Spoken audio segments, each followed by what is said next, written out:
starting to feel like summer around here, and when summer rolls around, I really just want to be spending the least amount of time in the kitchen as possible. And obviously, we still have to eat, so I do have to spend some time in here.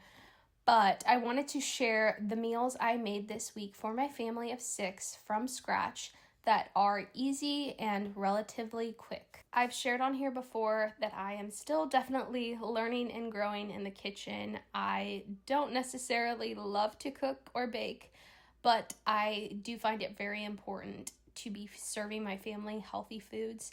And it's important to me and my husband that we know the ingredients in our food, and we just can't afford to buy the high quality pizza sauce or tortillas every week. So I have had to learn how to make these things, and I'm still learning. There's still a lot of things in the kitchen that I find intimidating, and I have not stepped out and tried yet. But every week I try to challenge myself in something new that I have not tried before. Starting out for lunch this day, we made personal-sized pizzas. I shared this naan recipe in my From Scratch Snacks a couple weeks back, and it has just become a staple for our family. We love to have them for many different things, but we do make pizza a lot with them because what toddler doesn't like pizza? And if I have the naan bread prepped, it's so easy to just slap some pizza sauce on it and throw some cheese on, and it is a quick lunch that is still nutritious. I will put all the recipes that I use down below if you want to try any of them. These naan breads have around 7 grams of protein in each one, so even though it is pizza, it is a little higher protein than what you would typically find, so that makes me feel even better, and I know my kids will eat it every day for lunch if I let them, so it just takes some of the stress off of lunch for me. I think that lunch is just kind of a weird meal. Like, my kids are pretty peckish at lunch, and I never really know what to feed them. So this is just an easy go-to that we do a lot for lunch around here. I just started making my own pizza sauce, and it is the easiest thing to make. So I will for sure not be buying pizza sauce again. All it is tomato paste, water, olive oil, and then whatever seasonings you want. I went a little crazy with the garlic in this one, so we had dragon breath after it. But you just mix it all up and then spread it on your flatbread, add some cheese or whatever toppings you like on there. I like to get my cheese from Costco, the Kerrygold cheddar. It's grass-fed and a good price, and then I just shred it myself. When you buy shredded cheese at the grocery store, they put a powder on it which keeps it from clumping up, but it also is linked to a lot of GI issues. So I like to just shred it myself, and it saves us money when we do it that way as well. I hear people talking about how cooking from scratch takes so much time and effort, and I'm not going to argue that it doesn't take time, but I really do try to keep it pretty minimal. And I think the way that you, especially if you're starting out, the way you minimize your time in the kitchen is just by getting good at a few things. So I have been cooking for my family now for almost 5 years, and when I first started cooking, making tortillas or naan bread would have stressed me out so much, and it probably would have taken me a couple hours to do it.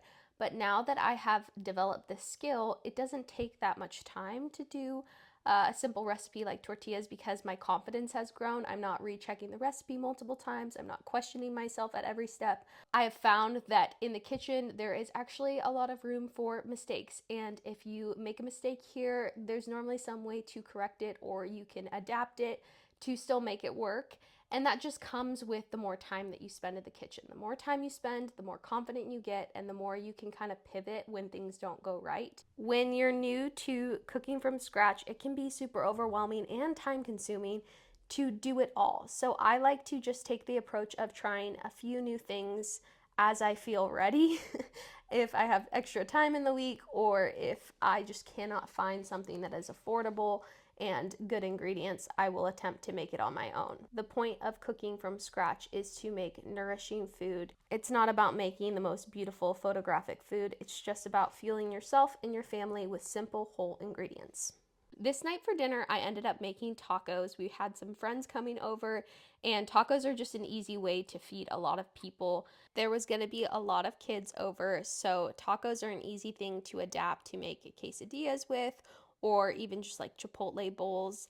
if they don't like tacos, or sometimes with little kids, tacos can be really messy. So I like to make tacos for the adults and then quesadillas for the kids. Out of all the recipes I'm sharing in today's video, this was by far the most time consuming and probably the one that I had the most dishes at the end, because I am making quite a few different things. I'm making beans, tortillas, pico. I'm dirtying a different pot every time, and that's why we don't have tacos every week. It's not a weekly rotation for us. This was just something special because we had guests coming over. My teenager would love if I would make it every single week, but because it takes so much time and is a little more for cleanup, I don't make it on a weekly basis. Here I am making black beans. This recipe is a copycat recipe from Chipotle, and you just throw everything into a pot and then let it simmer for 45 minutes to an hour. So this will be one of the first things you'll want to make to give it time to simmer down and reduce all the liquids.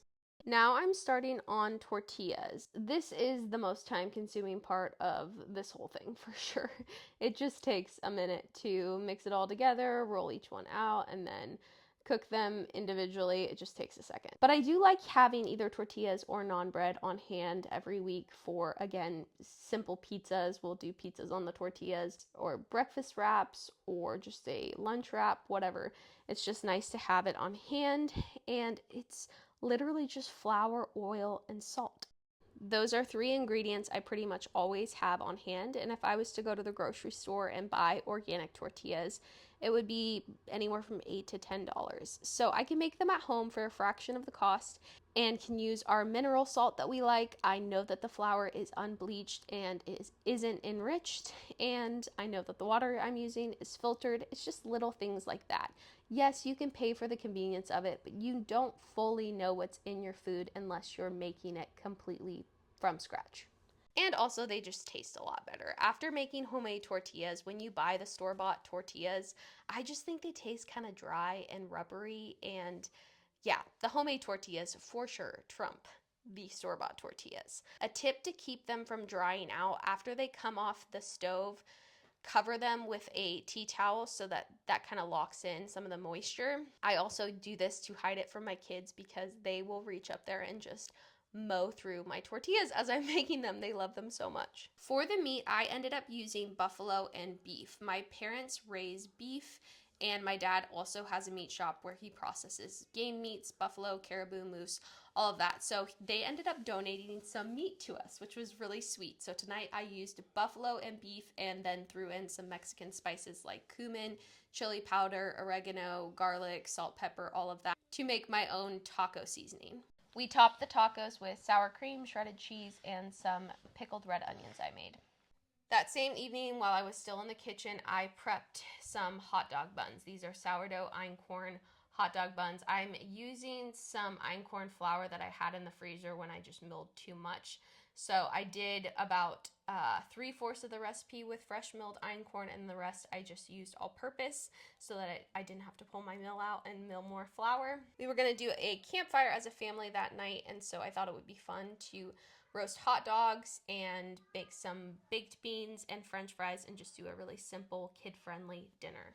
I like to do sourdough as much as I can, but sometimes I just don't think ahead enough to prep it 24 hours in advance. So today I did end up doing that, which is nice, but a lot of times I will just use instant yeast. Using fresh milled flour and instant yeast is still so much better, even if you don't even use fresh milled flour. If you just use regular all-purpose flour, it's still so much better than what you would find in the grocery store, especially hot dog buns. It is very hard to find hot dog buns that do not have seed oils or all these preservatives or stabilizers in it. My toddlers don't even like eating their hot dogs in hot dog buns, so this was more for me and Caleb and Nathaniel. So now I am just gonna put the rest in the freezer, and then whenever we do hot dogs in the next month or so, I'll just pull those out and I don't have to prep these again. This next recipe is a new recipe to me. I've actually never made baked beans, so this was my first time attempting baked beans, and it went okay. I used a ham hock instead of bacon like the recipe called for, and I think it would have been a lot better with bacon. My parents raise beef and also pigs and chickens. For those of you that don't know, when we first moved up to Alaska, we lived on their farm for the first 3 months. And our farm chore every day was to feed and water the pigs. My parents gave us some pork last week, and it was actually pork from the pigs that we helped raise when we lived there. They ended up giving me a ham hock, and I really didn't know what else to use a ham hock for other than baked beans. And I just think that I like the flavor more of bacon. I'm kind of giggling at myself here because I don't even know how to cut into a ham hock. So I was just basically carving away and getting anything I could off the bone. And then I ended up just throwing the rest of the bone in the beans to simmer. I think that's where I went wrong. If I would have just put the chunks of ham hock, it would have been fine. But letting the bone simmer in the beans, it just got a little too meaty for me, and I didn't really like the flavor of it. So do whatever you want. You know, the kitchen is a place to experiment. So if you want to try the ham hock, go for it. I think the bacon is more my type of flavor. This is another great one to make extra and put in the freezer. It's summer now, and we are going to be doing more campfires and camping trips, and it will be nice to pull this out and it's already ready to go. The last thing I ended up making for this dinner was French fries. We do French fries a lot. It's just always, what kid doesn't like French fries? And these are a little more elevated, a little more nutrient dense. They're just russet potatoes that I'm cutting into French fries. And then I soaked these in some ice water, which I don't always do. You're supposed to let them soak for like 30 minutes, and I don't always have the time. But tonight I had the time to let them soak. I covered them in tallow. I just recently started cooking with tallow. It really intimidated me because I was like putting it on my face, and I just thought, this is so weird that I could like put it on my fries too. But it makes the best fries. Like, it makes them so crispy, and the flavor is really good. I melt some in a sheet pan, and then I threw all of the potatoes on it, just mixed them around, and then I threw some spices on there. I did garlic, salt, chili powder. I'll put them in the oven for like 20 to 30 minutes at 400, 425, somewhere in between there, and just let them get really crispy. They are so good. The next morning we decided to make quiche for breakfast. So here I am pulling out my mill, and I am going to grind some einkorn to make flour. This is really delicious for breakfast, but we've also done this plenty of times for like a breakfast for dinner type of deal, where I just do some pancakes and a quiche and call it good. I'm putting bacon, sauteed onions, and cheese in this one, but if I would have had bell peppers or mushrooms or broccoli, I would have put that in too. It's really customizable. You can put really whatever you want in it. I didn't follow the recipe exactly. The recipe said to mill the flour and then stick it in the freezer so that the flour doesn't warm up the butter and make it kind of this mushy pie crust. But I didn't have time for that. And I did not roll out the pie crust. I just pressed it straight into the pan, and it still worked out totally fine. It's not the most beautiful crust there ever was, but it still tasted really good. You can see the kids in the background sitting and waiting for breakfast at the table. I like to normally have something like muffins prepped ahead of time so that I can give that to the kids while I am making an actual breakfast. But this was a Monday morning, and Mondays are our reset day around the house. It's also the day I do baking and make things like muffins. So they just had a little bit of fruit, and it was not filling their bellies enough, so they just decided to climb up in their seats and wait for breakfast to be ready. I baked just the crust in the oven at 350 for around 10 to 15 minutes, pulled it out, put the toppings on it, and then poured over the egg mixture. I did 8 eggs with a little bit of milk and salt and pepper, threw it back in the oven for probably like 35 to 40 minutes. I just checked it with a toothpick to make sure the eggs were all the way cooked. And yeah, this is a really easy breakfast, lunch, or even sometimes for us dinner. This last recipe is a recipe that we have every week. It's something that I will do when I kind of forget to prep for dinner, and it is Korean beef bowls. And instead of beef tonight, we're actually using moose.